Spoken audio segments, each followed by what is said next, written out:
जब जब भी हम लोगों ने अपने हक अधिकार के लिए आवाज उठाई, जब जब भी हम लोगों ने अपने हक अधिकार के लिए खड़ा होने की कोशिश किया, तो हमारे मुद्दों को दबाने की कोशिश की गई और इस देश के अंदर हमको अधिकार वंचित रखा गया। तो साथियों, इसलिए राष्ट्रीय पिछड़ा वर्ग मोर्चा ने यह तय किया कि अब कोई नेता हमारे मुद्दे उठाए ना उठाए, कोई राजनेता हमारे मुद्दे उठाए ना उठाए, लेकिन राष्ट्रीय पिछड़ा वर्ग मोर्चा पिछड़े वर्ग के मुद्दे को साल के 365 दिन उठाएगा। और आने वाले समय में एक दिन ऐसा आएगा जब इस देश का जो पिछड़ा वर्ग समाज है, जो हाथी जैसा बहुत विशाल है, जिसकी आबादी देश में 52 से 60% है। ये अलग बात है कि आजादी के 74 साल में हमारी जनगणना नहीं हुई, लेकिन 1931 में ही हमारी आबादी 52% थी। तब भारत में पाकिस्तान था, तब भारत में बांग्लादेश था। जब भारत में पाकिस्तान और बांग्लादेश था, तब हमारी आबादी 52% थी। पाकिस्तान अलग हो गया, बांग्लादेश अलग हो गया है, तो हमारी आबादी मौके पर 60 से 65% है। ऐसा अनुमान जानकार लोग लगाते हैं। तो जो देश की इतनी बड़ी आबादी है, उस आबादी को अधिकार वंचित कैसे रखा जा सकता है, ये बहुत सोचने का विषय है। कि हम भी तो हर 5 साल बाद वोट देते हैं, विधानसभा के चुनाव में वोट देते हैं, लोकसभा के चुनाव में वोट देते हैं, हर 5 साल बाद वोट देते हैं। जब हर 5 साल बाद हम वोट दे रहे हैं, तो हमारी संख्या के अनुपात में हमको हिस्सेदारी क्यों नहीं मिल रही? और नहीं मिल रही है तो इसका मतलब ये है कि हम जब वोट देते हैं तो हम ये नहीं देखते, हम ये नहीं पूछते अपने नेताओं से कि अरे भाई बताओ, आजादी के 73 साल हो गए, जानवरों की गिनती हुई देश में, कुत्तों की गिनती हुई देश में, हिजड़ों की गिनती हुई देश में, लेकिन हम पिछड़ों की गिनती इस देश में क्यों नहीं हुई? तुम ये स्टाम्प पेपर पर लिख करके दे रहे हो कि नहीं दे रहे हो कि अगर हम तुमको जिता करके विधानसभा में भेजेंगे, अगर हम तुमको जिता करके लोकसभा में भेजेंगे, तो तुम वहां जाति आधारित गिनती का मुद्दा उठाओगे? ये बात हमें अपने नेताओं से पूछनी पड़ेगी। लेकिन ये बात हम अपने नेताओं से कब पूछेंगे? जब हम इस बात को जानेंगे, तब हम अपने नेताओं से पूछेंगे। जब हम ही नहीं जानते तो अपने नेताओं से कैसे पूछेंगे? इस देश में हमारी जनगणना नहीं होती, हमारी आबादी 52 से 60-65% तक है, लेकिन इस देश में हमको हमारी संख्या के अनुपात में इस देश के धन धरती राजपाट में हिस्सा नहीं मिलता। हमारी संख्या इतना ज्यादा है, लेकिन हमको इस देश में प्रमोशन में आरक्षण नहीं मिलता। हमें इस देश में न्यायपालिका में पर्याप्त प्रतिनिधित्व नहीं मिलता। हमें इस देश में जो हमारा हक है वो हमें नहीं मिलता। ये हक हमको साथियों इसलिए नहीं मिलता कि हमारे अंदर चेतना नहीं है, हमारे अंदर जागृति नहीं है। और वो जागृति चेतना क्यों नहीं है?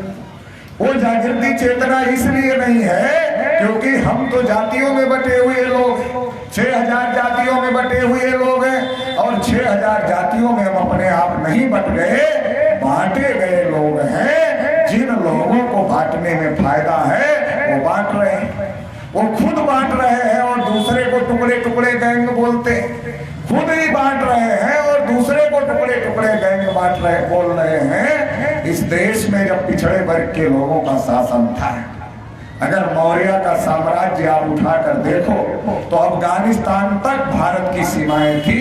इतना विशाल देश भारत था, उस भारत को टुकड़े टुकड़े करने का काम इन विदेशी लोगों ने किया। भारत को टुकड़े टुकड़े करके छोटा करने का काम विदेशी लोगों ने किया।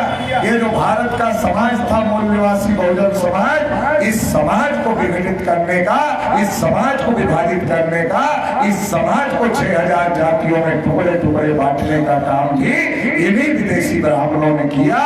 अगर इन लोगों ने किया तो देश में असल टुकड़े टुकड़े गैंग अगर कोई है तो ये घुसपैठिए 3.5% के यूरोपियन ब्राह्मण लोग। ये बात हमारे लोगों को समझना पड़ेगा कि ये असल टुकड़े टुकड़े गैंग हैं। इन्होंने देश को तोड़ने का काम किया, इन्होंने समाज को तोड़ने का काम किया, और आज भी हमको आपस में लड़ाने भिड़ाने का काम कर रहे हैं। इसलिए पिछड़े वर्ग के लोगों को अपने हक अधिकार के बारे में जागृत होना पड़ेगा। अगर हम जातियों में बटे रहे जैसे कि बटे हुए हैं, तो हम आपस में लड़ते रहेंगे जैसे कि लड़ रहे हैं, हर जाति दूसरी जाति से लड़ती रहेगी और हम आपस में लड़ेंगे। आपस में लड़ने से फुर्सत ही नहीं पाएंगे कि अपने दुश्मनों से लड़े। जब आपस में लड़ने से फुर्सत पाएंगे तब ना दुश्मन से लड़ेंगे। हम तो खुद ही आपस में लड़ने में इतना बिजी हैं कि दुश्मन से लड़ने की हमारे पास में फुर्सत नहीं है। क्योंकि हम तो जब तक इधर से बोलते हैं हमारे लोग, जब तक आप लोग सुनते हैं तब तक आपको लगता है कि हम 52% हैं, 60% हैं, 85% हैं, 90% हैं। लेकिन जैसे आप यहाँ से हटते हो तो आपको क्या लगता है, हमको क्या लगता है, 52% का मामला तो भाषण देने का मामला था, भाषण सुनने का मामला था। 85-90% का मामला तो भाषण देने भाषण सुनने का मामला था। हम तो यादव हैं, हम तो कुर्मी हैं, हम तो मौर्य हैं, हम तो गरड़िया हैं, हम तो निषाद हैं, हम तो राजभर हैं, हम तो चौहान हैं। जब हम यादव कुर्मी मौर्य गरड़िया निषाद राजभर चौहान हो जाएंगे तो हमारी संख्या 52% कैसे होगी? हमारी संख्या 52% तब होगी जब हम ओबीसी रहेंगे, तब 52% हमारी संख्या होगी। जब हम यादव कुर्मी मौर्य गरड़िया निषाद राजभर चौहान हो जाएंगे तो हमारे तेली तमोली हो जाएंगे तो हमारी संख्या 52% नहीं रह जाएगी, हमारी संख्या 60% नहीं रह जाएगी। और जो हमारी लड़ाई है वो लड़ाई कमजोर हो जाएगी। इसीलिए आजादी के 73-74 साल में आज तक हमको हक अधिकार नहीं मिला। क्योंकि हमको अधिकार तो मिला संविधान के नाम पर, लेकिन हमें नेता चाहिए जाति के नाम पर। हमें अधिकार मिला है संविधान के नाम पर, लेकिन हमें नेता चाहिए जाति के नाम पर। हम जाति जाति का नेता बनाते रहे और वो जाति जाति का नेता एमपी खुद बन गया, एमएलए खुद बन गया, मंत्री खुद बन गया। और तुम्हारा सत्यानाश जितना हो सकता है उतना होने दिया, उसके बारे में कोई रोकथाम नहीं लगाई। क्योंकि जाति का नेता तो आता ही इसीलिए, जब अपनी जाति में आता है तो कहता है भाई सारी जाति के लोग आगे चले गए, बस अपनी ही जाति बची हुई है, इकट्ठा हो जाओ। तो जाति का आदमी सोचता है भैया सब जाति आगे चली गई, अपनी ही बची हुई रही, अपना महापुरुष मिल गया, अपना नेता मिल गया, इसके पीछे इकट्ठा हो जाओ। और जब उस नेता जाति के नेता के पीछे हमारे जाति जाति के लोग इकट्ठा हो जाते हैं, वो नेता सोनिया गांधी के पास चला जाता है, बोलता इतनी जाति के हमारे लोग, इतने लोग हमारे पीछे इकट्ठा है, कितना दे रहे हो? तो सोनिया गांधी अगर थोड़ा कम दाम लगाती है तो अमित शाह के पास चला जाता है, कहता सोनिया गांधी तो इतना दे रही थी, अमित शाह जी अब तुम बताओ कितना दे रहे हो, एमपी का कितना टिकट दे रहे हो, मंत्री बनाने के लिए तैयार हो कि नहीं तैयार हो, और पैसा कितना दे रहे हो? आपका सौदा हो जाता है जैसे भेड़ का मालिक भेड़ को बेच देता है, भेड़ों को पता नहीं चलता, जाति का नेता अपनी अपनी जाति को बेच देता है, पता नहीं चलता। परिणाम ये होता है वो नेता तो एमपी हो जाता है, परिणाम ये होता है वो नेता तो एमएलए हो जाता है, परिणाम ये होता है वो नेता तो मंत्री हो जाता है। लेकिन जिस समाज ने उसको सपोर्ट किया, जिस समाज ने उसको वोट दिया, उस समाज का कभी कोई उद्धार, कभी कोई कल्याण नहीं होता है। वो समाज और भी गर्त में चला जाता है, क्योंकि वो मुद्दे के आधार पर लड़ाई नहीं लड़ रहा है। वो समाज मुद्दे के आधार पर लड़ाई नहीं लड़ रहा है, अपने हक अधिकार को ध्यान में रखकर लड़ाई नहीं लड़ रहा है, बल्कि वो किस आधार पर लड़ाई लड़ रहा है? वो अपनी जाति का नेता बनाने की लड़ाई लड़ रहा है, और इसलिए उसका सत्यानाश हो रहा है। तो हमें इस बात को समझने की जरूरत है। अगर हमें संविधान ओबीसी मानता है और अधिकार हमें संविधान के आधार पर मिले हैं, ओबीसी के आधार पर मिले हैं, तो नेता भी ओबीसी का चुनना होगा। जो ओबीसी के हक अधिकार की लड़ाई लड़े वही हमारा नेता हो। हमारे बिरादरी का ही नहीं, हमारे घर का भी हो तो हमारा नेता नहीं हो सकता। जो हमारे हक अधिकार की बात नहीं करता वो नेता कैसे हो सकता है? जो हक अधिकार की बात न करे, जो हक अधिकार की लड़ाई न लड़े, वो नेता कैसे हो सकता है? नेता तो वही होगा ना जो हमारे हक अधिकार की बात करेगा। लेकिन हम तो कहते हैं नहीं नहीं हमारी बिरादरी का है ना। अच्छा, बिरादरी किसने बनाई? चलो बिरादरी पर इतना घमंड है तो किसने बनाई? हमारे बाप दादा ने बनाई क्या? अच्छा, बनाई होती हमारे बाप दादा ने बिरादरी बनाने वाले इतने मूर्ख हो सकते हैं कि अपने को ही नीचे रख दे लात जूता खाने के लिए। हमारे पिछड़े वर्ग की सारी बिरादरी तो नीचे है, लात जूता खाने के लिए रखी हुई है। तो बनाने वाला इतना मूर्ख कैसे हो सकता है कि अपने को ही नीचे रख दे लात जूता खाने के लिए? इसका मतलब हमारे बाप दादा ने जाति नहीं बनाई, बल्कि जो सबसे ऊपर है उसने बनाई। और उसने क्यों बनाई? क्योंकि वो 3.5% है, उसकी संख्या कम है और वो विदेश से आया, तो उसको तो पता है ये सब यहाँ के असल बासिंदे हैं, मूल निवासी हैं। अगर इनको बांटोगे नहीं यार तो राज कैसे करोगे? वो कहते हैं कि अंग्रेजों ने बांटो और राज करो की नीति अपनाई। अरे बेवकूफ बनाते हैं आपको। अंग्रेजों ने तो बाद में इन्हीं लोगों से सीखा, पंडित जी लोगों से। इन्होंने पहले बांटो और राज करो की नीति अपनाई।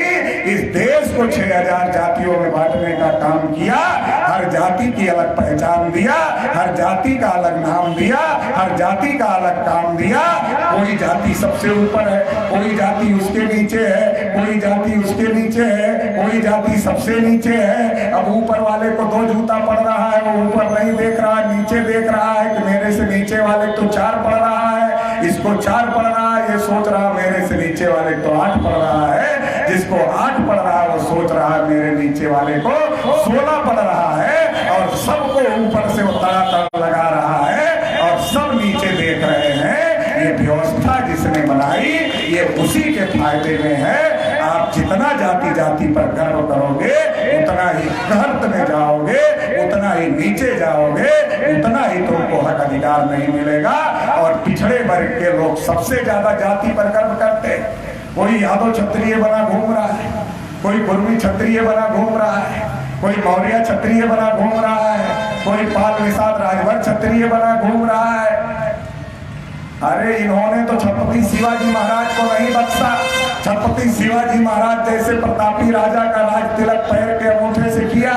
कहा छत्रपति शिवाजी तुम तो कुर्मी बिरादरी में पैदा हुए और कुर्मी बिरादरी वर्ण व्यवस्था से शूद्र होती है और शूद्रों को हमारे धर्म ग्रंथ राजा बनने का अधिकार नहीं देते हैं, इसलिए हम तुम्हारा राज तिलक नहीं कर सकते हैं। इन्होंने तो शिवाजी महाराज जैसे प्रतापी राजा का राज तिलक पैर के अंगूठे से करके अपमानित किया।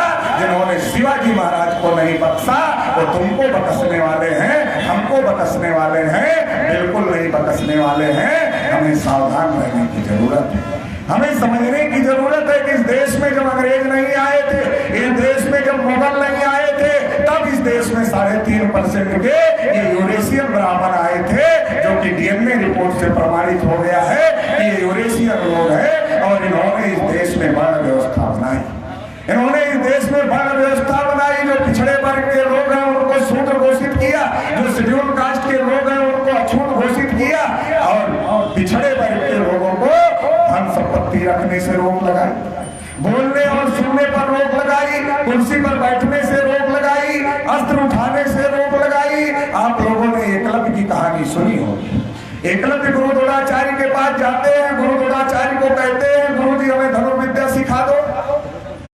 गुरु द्रोणाचार्य उनका कुल पूछते हैं, गोत्र पूछते हैं।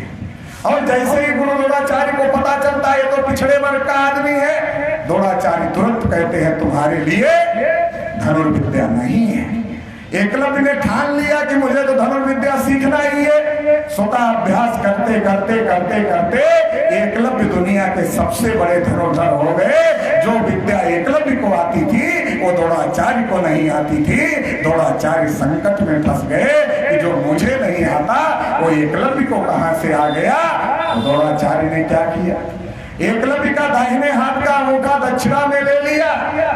मुझे नहीं पता कि द्रोणाचार्य शाकाहारी थे या मांसाहारी थे, ये बात मुझे नहीं पता है, लेकिन मैं इतना जरूर जानता हूं कि अगर वो दाहिने हाथ के अंगूठे की सब्जी बनाकर भी खाते तो द्रोणाचार्य का पेट अंगूठे से भरने वाला नहीं था।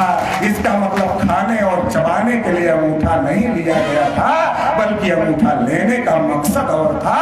वो मकसद क्या था? वो मकसद था कि एक एकलव्य इस समाज में पैदा हो गया है, ये तो हजारों लाखों एकलव्य पैदा कर देगा। और अगर हजारों लाखों एकलव्य इस समाज में पैदा हो गए तो इस समाज को गुलाम बनाकर नहीं रखा जा सकता। इसलिए एकलव्य का अंगूठा काटने का काम किया गया। तब ही नहीं काटा गया साथियों, आज भी काटा जा रहा है। आप अपने बच्चे को महाविद्यालय विश्वविद्यालय भेजते हो, थ्योरी में आपका बच्चा टॉप कर सकता है, लेकिन जब प्रैक्टिकल में नंबर देने का समय आता है उसे जाति देखकर नंबर दिया जाता है। और इस देश की सरकारें मास्टरों को द्रोणाचार्य पुरस्कार देती है। द्रोणाचार्य पुरस्कार क्यों देती है? याद दिलाती है जैसे द्रोणाचार्य ने एकलव्य के साथ किया वैसे तुम लोग भी SC ST OBC के बच्चों के साथ वैसा ही करो। इसलिए द्रोणाचार्य पुरस्कार देने का काम करती है। वरना द्रोणाचार्य पुरस्कार का मतलब क्या है? जब एकलव्य द्रोणाचार्य से बड़ा धनुर्धर हो गया तो अगर पुरस्कार देना ही है तो एकलव्य पुरस्कार दो, द्रोणाचार्य पुरस्कार क्यों देते हो? तो देने के पीछे का पर्पज है कि उनको याद दिलाना कि जैसे द्रोणाचार्य ने एकलव्य के साथ किया वैसे तुम पिछड़े वर्ग के बच्चों के साथ करो। ये नाइंसाफी देश में आज चल रही है। जिन लोगों ने हमको पढ़ने लिखने के अधिकार से वंचित किया, धन संपत्ति रखने के अधिकार से वंचित किया, बोलने सुनने के अधिकार से वंचित किया, आज उन्हीं लोगों का राज है। अंग्रेज नाम का विदेशी चला गया और ये 3.5% के विदेशी लोगों ने इस देश पर कब्जा कर लिया। और इन लोगों ने जिन पर हमारे पुरखों ने विश्वास किया और आजादी के आंदोलन में इनका साथ दिया कि जब अंग्रेज चले जाएंगे तो हमारी आने वाली जनरेशन आजाद हो जाएगी, हमारे लोगों ने इनकी बातों पर यकीन किया कि पहले अंग्रेजों को मिलजुल करके भगा लेते हैं, बाद में तुम्हारा हक अधिकार दे देंगे। हमारे लोगों ने इनका साथ दिया तो अंग्रेज इस देश को छोड़कर गए। अगर हमारे लोग इनके साथ नहीं खड़े होते तो इनके बाप की भी औकात नहीं थी कि अंग्रेजों को इस मुल्क से खदेड़ देते। हमारे बुजुर्गों की कुर्बानियों की वजह से अंग्रेज देश छोड़कर गए। लेकिन जब अंग्रेज ये देश छोड़कर गए, संविधान सभा बनी। संविधान सभा में एक भी पिछड़े वर्ग के आदमी को इन लोगों ने टिकट नहीं दिया, नहीं तो आज तक पिछड़े वर्ग की लड़ाई लड़नी नहीं पड़ती। संविधान सभा से ही हमको हक अधिकार मिल जाती। और जब बाबा साहब अम्बेडकर संविधान सभा में हमारी लड़ाई लड़ रहे थे तो इन लोगों ने बाबा साहब अम्बेडकर का विरोध किया। फिर भी आर्टिकल 340 बाबा साहब डॉक्टर अम्बेडकर ने भारतीय संविधान में लिखा। आर्टिकल 340 लिखने के बाद भी नेहरू आयोग नहीं बना रहे थे तो बाबा साहब डॉक्टर अम्बेडकर ने अपने कानून मंत्री पद से इस्तीफा दिया। और इस्तीफा पत्र में बाबा साहब अम्बेडकर ने लिखा कि मैं इस बात से बहुत दुखी हूँ कि मेरे बार बार ये मुद्दा उठाने के बावजूद भी नेहरू पिछड़े वर्ग के लिए आयोग नहीं बना रहे हैं और इससे दुखी होकर मैं इस्तीफा दे रहा हूँ। इससे दबाव में आकर नेहरू ने आयोग तो बनाया, लेकिन आयोग का अध्यक्ष आयोग पिछड़े वर्ग का और अध्यक्ष काका कालेलकर ब्राह्मण को बनाया ताकि लागू न करना पड़े। काका कालेलकर ने रिपोर्ट दिया, नेहरू ने रद्दी की टोकरी में डाल दिया, हमारे आयोग को रद्दी की टोकरी में डाल दिया। ये बात कोई इतिहास में नहीं पढ़ाता क्योंकि सिलेबस तो वही तय करते, सिलेबस तो हम तय नहीं करते। हमको तो केवल नेहरू जी समाजवादी नेता थे, महान नेता थे, यही पढ़ाया जाता है। ये भी नहीं बताया जाता कि अरे भाई जब सरदार वल्लभ भाई पटेल को ज्यादा वोट मिला था तो उनको प्रधानमंत्री क्यों नहीं बनाया गया? क्यों जवाहरलाल नेहरू को बनाया गया? कौन से मामले में जवाहरलाल नेहरू सरदार वल्लभ भाई पटेल से आगे थे? किसी मामले में आगे नहीं थे। जाति के ब्राह्मण थे, केवल इसीलिए बनाया गया ताकि हमारा सत्यानाश कर सके। तो सत्यानाश की शुरुआत तो नेहरू ने किया, हमारी गिनती रोकने का काम नेहरू ने किया, हमारे आयोग को कचरे के डब्बे में डालने का काम नेहरू ने किया। एक बड़ी लंबी लड़ाई चली और लंबी लड़ाई के बाद मंडल कमीशन का गठन हुआ। जब मंडल कमीशन का गठन हुआ और मंडल कमीशन ने अपनी रिपोर्ट दी, वो भी लंबी लड़ाई के बाद में, मंडल कमीशन 1990 में लागू हो गया। जब 1990 में मंडल कमीशन लागू हो गया, 31 वकील मिलकर मंडल कमीशन को खींच ले गए सुप्रीम कोर्ट और पैसा लेकर के भी कोई बड़ा वकील ओबीसी के समर्थन में खड़ा होने के लिए तैयार नहीं था। 16 नवंबर 1992 को सुप्रीम कोर्ट से मंडल कमीशन का फैसला है। धोखा हो गया ओबीसी के साथ। 52% को केवल 27% आरक्षण, 27% में क्रीमी लेयर लगा दिया। क्रीमी लेयर का क्या मतलब है? जिसके जिसके पास दांत है उसको चना नहीं मिलेगा, जिसके पास दांत नहीं है उसको चना दिखाया जाएगा, क्योंकि वो चना खा नहीं सकता है। जो ओबीसी अपने बच्चे को पढ़ा सकता है उसको रिजर्वेशन नहीं मिलेगा, जो ओबीसी अपने बच्चे को पढ़ा नहीं सकता है उसको रिजर्वेशन के दायरे में रखा जाएगा। लेकिन जब पढ़ा नहीं पाएगा तो फायदा कहां से लेगा? रिजर्वेशन ऊपर से खत्म हो गया, रिजर्वेशन नीचे से खत्म हो गया। ओबीसी के लोग ये सोचते कि भाई हमारे साथ धोखेबाजी हो गई। क्यों धोखेबाजी हो गई? जब शेड्यूल कास्ट को संख्या के अनुपात में आरक्षण है, शेड्यूल ट्राइब को संख्या के अनुपात में आरक्षण है, तो हम पिछड़े वर्ग को संख्या के अनुपात में आरक्षण क्यों नहीं मिला? जब शेड्यूल कास्ट को क्रीमी लेयर नहीं लगा, शेड्यूल ट्राइब को क्रीमी लेयर नहीं लगा, तो हम पिछड़े वर्ग को क्रीमी लेयर क्यों लगा? ये अगर ओबीसी के लोग सोचते तो सोचते सोचते इस नतीजे पर पहुंचते कि हमारे साथ धोखाधड़ी हो गई। और अगर इस नतीजे पर पहुंचते हमारे साथ धोखाधड़ी हो गई तो दिल्ली घेर लेते, मोर्चा दिल्ली चला जाता कि मंडल कमीशन की सिफारिश लागू करो वरना कुर्सी खाली करो, और उन लोगों को मजबूर होकर हमारे साथ न्याय करना पड़ता। लेकिन हमारे लोग सोचे कैसे? उन लोगों ने पहले ही तैयारी बना लिया कि इनको ज्यादा सोचने का मौका मत दो, बल्कि इनको दूसरे काम पर लगा दो। उन लोगों ने हमारे लोगों को समझाया, हमारे लोगों को कहा कि बाबरी मस्जिद में जहां राम जी पैदा हुए थे वहां हम तुम्हारे राम का मंदिर बनाना चाहते हैं, लेकिन ये मुसलमान लोग बनने नहीं देना चाहते हैं। जो मंडल की लड़ाई थी उसको दबाने के लिए कमंडल की लड़ाई चलाया, विनय कटियार को आगे किया, कल्याण सिंह को आगे किया, उमा भारती को आगे किया, परवीर तोगड़िया को आगे किया, तमाम पिछड़े वर्ग के नेताओं को आगे करके 6 दिसंबर 1992 को बाबरी मस्जिद गिरा दी गई। आपके मंडल कमीशन का मामला दब गया और बाबरी मस्जिद किसने गिराई, क्यों गिराई, ये मामला खड़ा हो गया।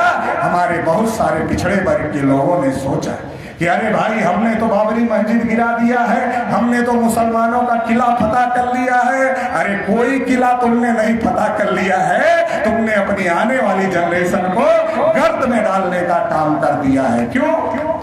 अरे तुमने एक मस्जिद गिरा दिया, हजारों मस्जिद है, मुसलमानों के पास लाखों मस्जिद है देश में, नमाज पढ़ने की उनके पास कोई कमी नहीं है। लेकिन तुम अगर मंडल की लड़ाई लड़ते और मस्जिद गिराने नहीं गए होते तो तुम्हारे हिस्से की नौकरियों पर आज तक ब्राह्मणों का कब्जा नहीं होता, और आज तक तुमको ये नहीं रोना पड़ता कि हमारी गिनती नहीं होती, क्योंकि तुम इस देश के हुक्मरान हो जाते।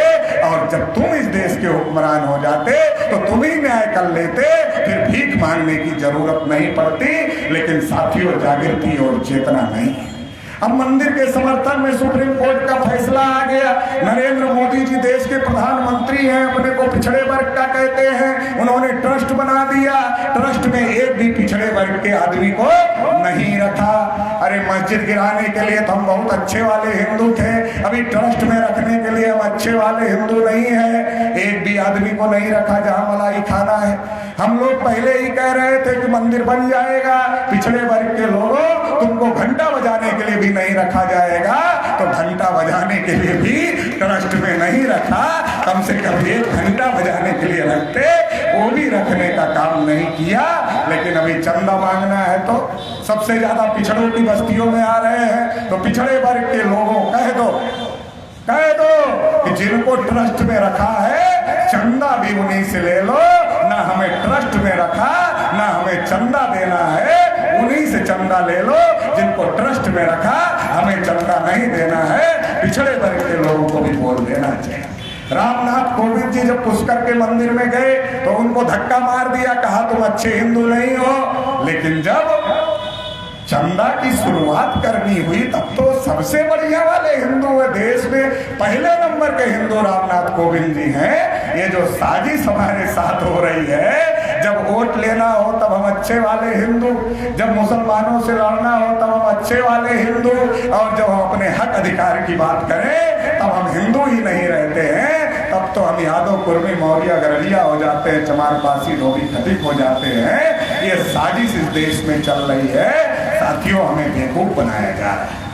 नरेंद्र मोदी जी 2014 में आए थे, कहा मैं नीच जाति का चाय बेचने वाला हूँ, गरीब हूँ। हमारे लोगों ने सोचा नरेंद्र मोदी चाय बेचने वाले हैं, गरीब हैं, नीच जाति के हैं, हम लोग भी नीच जाति के। काम पिछड़ी जाति के। हमारे लोगों ने कहा चलो अपना आदमी है, प्रधानमंत्री बना ही देते हैं। बना दिया हमारे लोगों ने, बन गए नरेंद्र मोदी जी प्रधानमंत्री। जानवरों की गिनती किया, ओबीसी की गिनती नहीं की। 314 ओबीसी के बच्चे जो यूपीएससी का एग्जाम पास किए हैं, उनकी नियुक्ति को क्रीमी लेयर का नियम बदल करके रोक दिया, नहीं तो आधे भारत के कलेक्टर हो सकते थे। वो पिछड़े वर्ग की स्कॉलरशिप बंद कर दिया, बजट में पिछड़े वर्ग को एक नया नहीं दिया। और जो नीट की परीक्षा होती है, मेडिकल टेस्ट राष्ट्रीय लेवल पर होता है, उस मेडिकल टेस्ट में ओबीसी को आरक्षण ही नहीं दिया। नतीजा ये हो गया कि ओबीसी का आदमी ज्यादा नंबर लाता है, एमबीबीएस नहीं मिलता। जनरल कास्ट का आदमी कम नंबर लाता है, उसको एमबीबीएस मिलता है। ये अन्याय हो रहा है।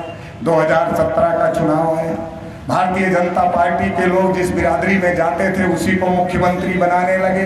पूर्वी में जाते थे तो प्रिया पटेल को बनाने लगे, मौर्या में जाते तो केशव मौर्य को बनाने लगे, राजभर में जाए तो ओम प्रकाश राजभर को बनाने लगे। सारी बिरादरी के लोगों ने सोचा अरे भाई अपना मुख्यमंत्री बन जाएगा, कितनी अच्छी बात हो जाएगी, चलो भाजपा को वोट दे देते हैं। अपना मुख्यमंत्री बनाने के चक्कर में हमारे लोगों ने भाजपा को वोट दे दी। और जब बहुमत मिल गया तो केशव मौर्य को उप बनाकर चुप कर दिया, ओम प्रकाश राजभर जी को बाहर कर दिया।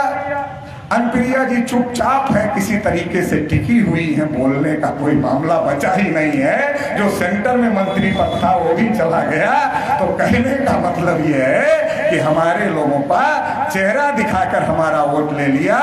जैसे मछली को पकड़ने के लिए कटिया में केचुआ लगाया जाता है, वैसे आपका वोट लेने के लिए आपके नेताओं को कटिया में फंसाया जाता है ताकि आपका वोट उनको मिल जाए। तो ये जो साजिश हमारे साथ हो रही है। और जब केशव मौर्य को उप बना के चुप कर दिया और योगी आदित्यनाथ को उत्तर प्रदेश का मुख्यमंत्री बना दिया। योगी आदित्यनाथ ने पूरे उत्तर प्रदेश में इतने सांड छोड़ दिए, इतने सांड छोड़ दिए कि सांड किसानों की जान लेने में आमादा है। फसल तो खा ही रहे हैं, दौड़ा के मार भी रहे हैं। हमको कुछ किसान मिले, अभी यात्रा पे चल रहे हैं, तो इस एक किसान मिले, उन्होंने कहा सर एक बार तो आगे से मारा और एक बार थोड़ा ठीक हुए तो एक बार फिर पीछे से मार दिया। तो ये स्थिति पैदा हो गई है। फसल खाने के साथ साथ जान भी ले रहे हैं। तो अभी सड़क पे चलो, एक्सीडेंट सांडों की वजह से कितना हो रहा है। तो दिल्ली में किसान नरेंद्र मोदी से परेशान है, वो कील ठोकवा रहा है, किसानों के रास्ते में कील ठोकवा रहा है। और यूपी में किसान योगी आदित्यनाथ के सांडों से परेशान है। किसान परेशान, पिछड़े वर्ग को हक अधिकार नहीं मिल रहा है। और जिन लोगों ने 15-15 लाख आने के चक्कर में खाता खुलवा लिया तो उनके खाते से कटौती हो रही है, माइनस में जा रहा है, वो भी परेशान हो गए। तो ये जो सारी स्थिति देश में पैदा हो गई, नोटबंदी हो गई, तो हमारी माताएं जो कनस्टर में पैसा रखी थी गेहूं चावल के अंदर में, तो वो पैसा भी बाहर आ गया। और बाहर आ गया तो इनको एको नहीं मिला, वो सब बाहर आ गया तो बाहर ही चला गया। तो बड़ा अन्याय हुआ है, हम लोगों को समझने की जरूरत है। और जब योगी जी मुख्यमंत्री बन गए तो क्या हो गया, अभी फर्जी इनकाउंटरों का सिलसिला लगातार चल। रामायण महाभारत आप लोग भी बहुत पढ़े होंगे, हमने भी पढ़ा है। उसमें कई प्रकार का वध होता है। मतलब जब हत्या की जाती है तो जिस हत्या को जायज ठहराना होता है उसे वध नाम दिया जाता है, ताकि सुनने वालों को पता चले कि कोई दुष्ट आदमी रहा हो, इसलिए उसकी हत्या कर दी गई, इसलिए उसको वध कहा जाता है। उसी प्रकार से आजकल पुलिस वाले किसी को भी ठोक दे रहे हैं, और जिसको ठोकते हैं कहते हैं इनकाउंटर में मारा गया।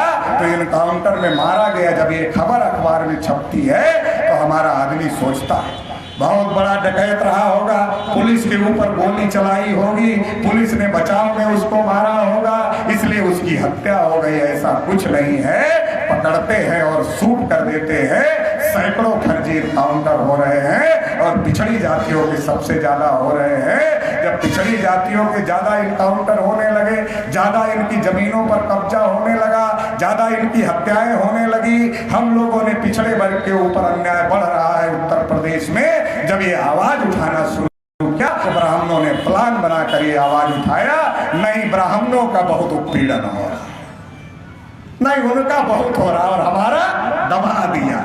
अरे सैकड़ों तो लिस्ट है हमारे पास फर्जी काउंटर की, और कौन सा जिला है इसमें जिसमें हमारे लोगों की जमीनों पर कब्जा नहीं हो रहा। अधिकारियों कर्मचारियों की क्या दुर्दशा हो रही है इस सरकार में। ये बड़े पैमाने पर उत्पीड़न हो रहा है, लेकिन उस उत्पीड़न के जिम्मेदार भी हम ही हैं। जब हम जाति और धर्म के नाम पर वोट करेंगे तो हमारा उत्पीड़न ही होगा। इसलिए पिछड़ा वर्ग की यात्रा इस ऐलान के साथ आई है कि अब जाति धर्म के नाम पर वोट नहीं, अब अधिकारों के नाम पर वोट मिलेगा। हमारी गिनती करोगे कि नहीं करोगे ये बताओ। अगर करोगे, ये लिख कर स्टैम्प पेपर पर देगो तो वोट मिलेगा। हमारी संख्या के अनुपात में आरक्षण लागू करोगे कि नहीं लागू करोगे, अगर ये लिख करके दोगे तो मिलेगा। हमको प्रमोशन में आरक्षण दोगे कि नहीं दोगे, ये लिख कर दोगे तो वोट मिलेगा। हाई कोर्ट और सुप्रीम कोर्ट कोलेजियम सिस्टम है, खानदानी जज होते हैं। उनका नाना जज था तो इसलिए जज हो गए, उनका बाबा जज था इसलिए जज हो गए, उनका चाचा जज था इसलिए जज हो गए। चपरासी और बाबू की परीक्षा लेते हो और जज बनाने के लिए परीक्षा ही नहीं लेते, ये अन्याय नहीं चलेगा। आवाज उठानी पड़ेगी कि अब हाई कोर्ट और सुप्रीम कोर्ट में भी परीक्षा कराओ और SC ST OBC को रिजर्वेशन लागू करो, ताकि सबके साथ न्याय हो सके। एक जाति के लोग बैठे हो और एक जाति के लोग बैठकर सभी जातियों के साथ अन्याय कर रहे हो, अब ये नहीं चलेगा। साथियों, ये परिवर्तन यात्रा इसलिए निकाली गई है कि हम अपने लोगों को जागृत करने का काम करें, संगठित करने का काम करें। किसान दिल्ली में 70-80 दिन से डेरा डाले हुए हैं, सरकार नहीं सुन रही है। क्यों नहीं सुन रही पता है? सरकार को लगता है किसान नाराज हो जाएंगे, क्या कर लेंगे, पिछड़े नाराज हो जाएंगे, क्या कर लेंगे, शेड्यूल कास्ट की कुटाई पिटाई होगी, नाराज ही हो जाएंगे, क्या कर लेंगे, आदिवासियों को हम नक्सलाइट के नाम पर मारेंगे, ये क्या कर लेंगे। क्यों?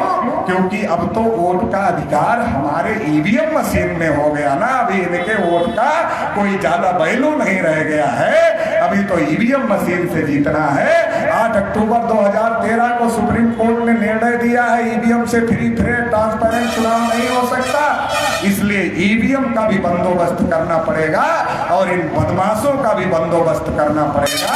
ये बंदोबस्ती का अभियान राष्ट्रीय पिछड़ा वर्ग मोर्चा चला रहा है। आने वाले समय में 1 लाख से ज्यादा सेंटरों से ये आंदोलन शुरू किया जाएगा, और जो अमर शहीद जगदेव प्रसाद, जिनकी जयंती से हम लोगों ने यात्रा शुरू किया है, उन्होंने जो नारा लगाया है 100 में 90 शोषित हैं, 90 भाग हमारा है, धन धरती और राजपाट में 90 भाग हमारा है, शोषितों ने ललकारा है 90 भाग हमारा है। ये 90 भाग की लड़ाई है।